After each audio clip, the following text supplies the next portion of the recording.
All right, we are recording now, and I'm Andrew. This is with Brandon here. We're from the Yonko LLC, and I guess we're on our coffee break. Yep, this is the coffee break thing, S- and let's That's start the right. timer. Yep, Uh, starting. the Oops. synthetic coffee break, or as I like to call it, Brandon has big questions about art that he doesn't know how to answer, and Andrew goes, "I don't know, man. I don't think, I don't think, I don't think, I don't think NFTs are that bad." And I go, "I don't know. I saw a video about it once." And then you go, "And did you do any other research?" And I go, "Not really, no."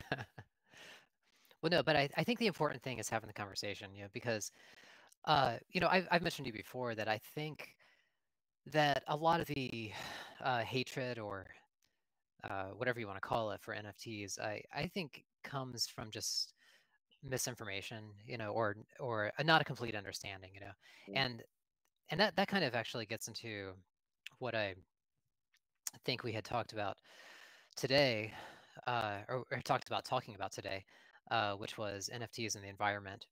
Also And today, and I wanted this is important to me. The reason we're doing this is while we have a ton of stuff we want to talk about. Before this, we talked for 15 minutes about everything else.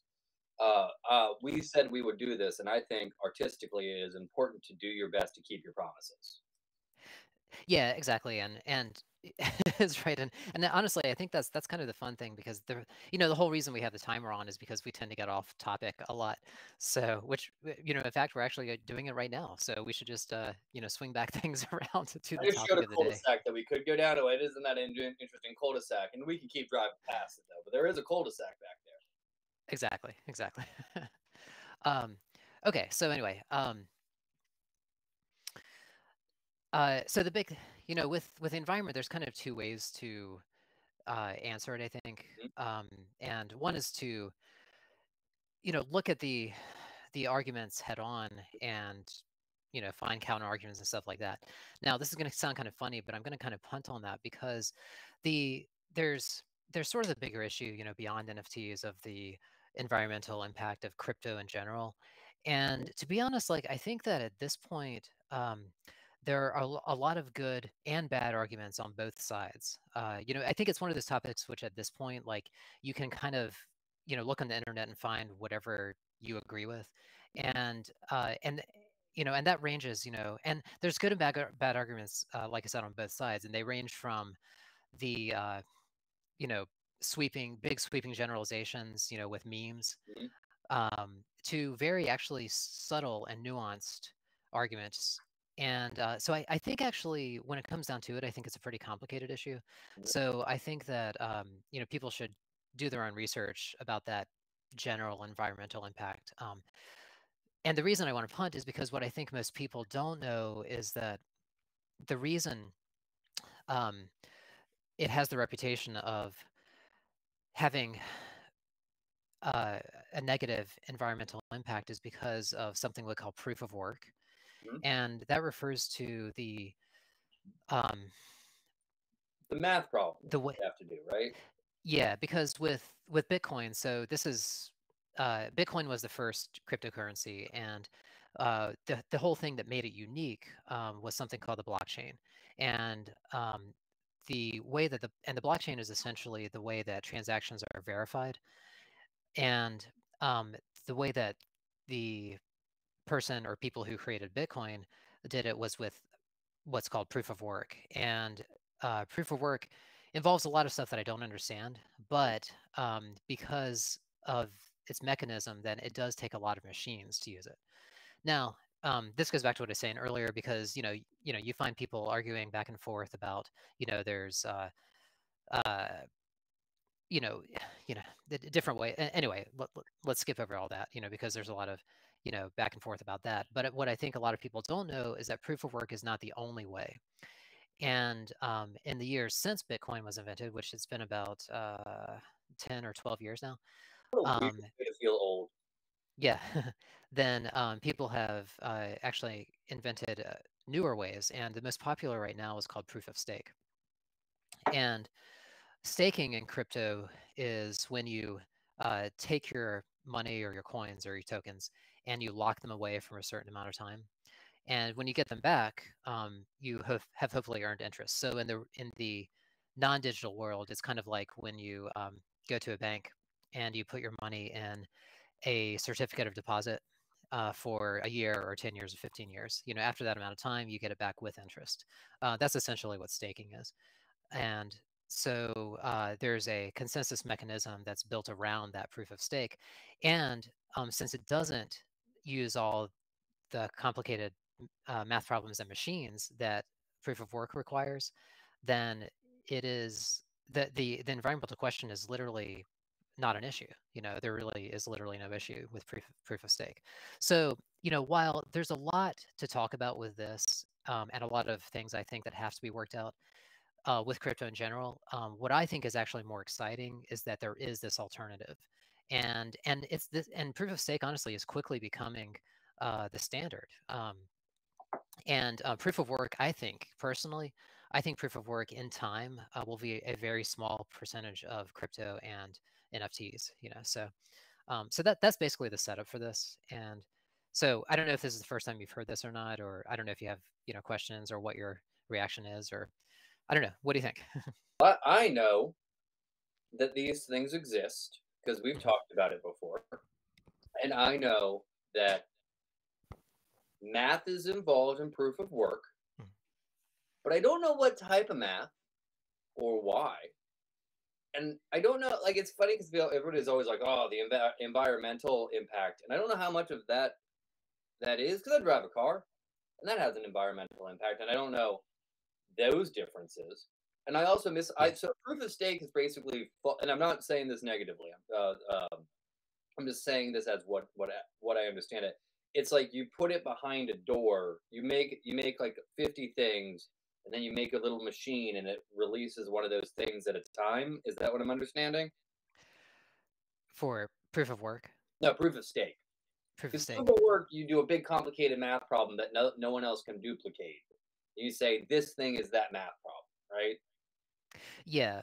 Well, so basically, yeah, what's happening is that, again, this gets into a lot of territory that I don't necessarily understand. But yeah, basically, if you've heard of people doing mining, Mm-hmm. then what they're essentially doing is like what is interesting to me actually about proof of work is that, back when Bitcoin was invented, you could do all this proof of work stuff, this mining on a laptop, and Mm-hmm. we're talking about a laptop from 2009, so we're talking about like not a lot of power. And the reason there is so much more impact now, or so many more machines involved now, is just because of how many people are using it and how many transactions have been made over the last 10 or 12 years. So so where was I going with that? I can't remember, but but anyway, like, yeah, the computers are basically solving these really complicated math problems, and the first computer to solve it is rewarded, and that's where the mining term comes in, because basically you're all these computers are competing to solve this math problem, and the first one that does is rewarded with a Bitcoin. Now, does proof of stake have a math problem? No, so basically, what that let me pull up. I didn't mean to ask the big question, which is, what is math? Why math? Why not? um, Why not a real good book instead? Interesting question. Whoever writes the best book first, you get a Bitcoin. I like that. You could do Bitcoins with different chords. Let's do this. Yeah. Okay. Can you see the website that says what is proof of work? Yes, it's a little small, but Okay. I can do the work. Okay. Cool. Yeah. So basically, um,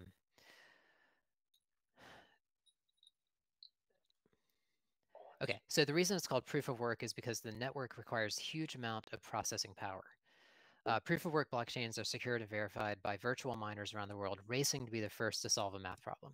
Mm-hmm. Okay. Now, proof of stake. All right. So this actually comes into, and this gets into what we call Ethereum. Mm-hmm. And this is actually part of why I'm a little more excited about proof of stake, is because I'm just more excited about Ethereum in general than Bitcoin. And that's a whole different topic that we could talk about some other time. We must. You just used two words that, in my mind, are interchangeable. Yeah. So basically, In a proof of stake system, staking serves a similar function to proof of work's mining, and that it's the process by which a network participant gets selected to add the latest batch of transactions to the blockchain and earn some crypto in exchange. The exact details vary by project, but in general, proof of stake blockchains employ a network of validators who contribute or stake their own crypto in exchange for a chance of getting to validate a new transaction. So that's why you don't have that math involved, because you're taking your money and you're saying, okay, here's my money. And basically, if somebody tries to cheat the system, then they're going to lose that money. So the verification is the money that you put in. Yeah, that's it. You have to be like, here's $10. I say that my $10 says that is $10. So, am I Well, understanding this correctly? yeah, well, I mean, yeah, kind of. I mean, it's, I mean, okay, let's keep going here. Yo, you got 4 The networks, minutes. This yeah, is your game to win. yeah, sure.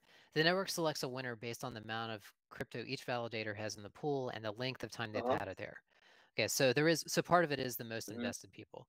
If you've had it there for a long time, if you've had it there for a long time, then you're probably more trustworthy, right? Um, and the more there. Once the winner has validated the latest block of transitions, other validators can attest that the block is accurate. So again, it's not just the word of one person or one miner. Then others have to validate to attest that the block is accurate. When a threshold number has been made, where am I? The network updates the blockchain. Okay, so does that make sense? So basically, like, you put your money in, you say, okay, you get rewarded. So the network randomly selects, or however it selects, then it selects you, and you say, okay, I'm going to validate this. You validate it, then other people say, okay, his validation is correct. Do I need So, money to validate it, or do I just go, yeah, that looks right? that's a good question. Mhm. There probably is some sort of fee, but then you get rewarded with additional money, or crypto in this case. So what does this have to do with pictures of apes? Exactly. Like, Oh, is it just you're just proving that this is your picture? Everybody's like, this is your picture of ape, and we all agree on it. Can this happen? oh no, Does everyone has to that's buy in for this to work? Is that what I understand? oh okay, yeah. So, well, that's a little different story. The reason I brought this up now is because of the basically each transaction that happens. So it could be a transaction sending it could be a transaction of buying crypto or selling crypto or sending crypto, or in this case, like sending an NFT or buying an Uh, NFT. So every transaction that requires something on the blockchain. And basically, the only thing the blockchain does is just verify that the transaction happened. And that's where this comes into play. okay, So, now I understand this more. yeah. So the blockchain is just basically is a list of things that happen. Yeah, actually, I mean, a lot of times you hear people talking about the blockchain as just a ledger, a digital ledger. Mhm. And that's really, it sounds very simple, but that was the whole thing that that made Bitcoin really unique. Because people had tried digital currencies before Bitcoin, Mhm. and they couldn't figure out. I think it's referred to as double spending, Mhm. and it's basically what it sounds like. People could essentially trick the system, so they could spend money but still keep money in their account or whatever. And they couldn't figure out that problem. And when Bitcoin came along with a blockchain, then they solved the problem. And so it really is a big deal, even though it sounds like something simple. No, yeah, I get it because you can't. That's you can basically the existence of the blockchain is to stop from keeping two books.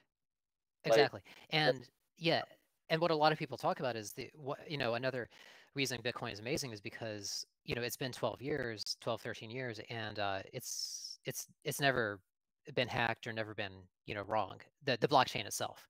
Now, exchanges have been hacked. There was actually a really big hack that was just talked about this past week, oh yeah, that where lady back with in the bad rap music that I want. yes, exactly.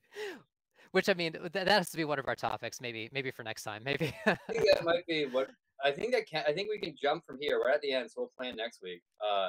Is Yeah, how do you objectively judge music? How do you objectively judge art? Because yeah, while art is subjective, you have to admit that those I watched 3 of her music videos, and they are like like bad. Like they're bad. yeah. Like they're not like because like I listen to like the Shags and stuff, and like Mhm. this is worse than I'd listen to Captain Beefheart a billion times before that. Right, exactly. Okay, that's it. Well, That's it. Okay, we that's did it. it. Okay. All right. Well, we're gonna say goodbye, everybody. So, Bye. all Good right. stuff. Yeah, this was a lot of fun, and yeah, I agree. I think that like next time, let's maybe we can go into that territory because that seems to lead kind of naturally into I think what we're talking about here. Yeah, no, I think that's an honest jumping off point for a thing I've been thinking about a lot, which is the Yeah, difference between subjectivity and objectivity in art. And exactly. And this will kind of meld the two worlds. yeah, and then it naturally goes into the next one, and then after that, we'll either go back to NFTs or Bob Ross. So it'll be one of the two because there's a subjectivity objectivity discussion.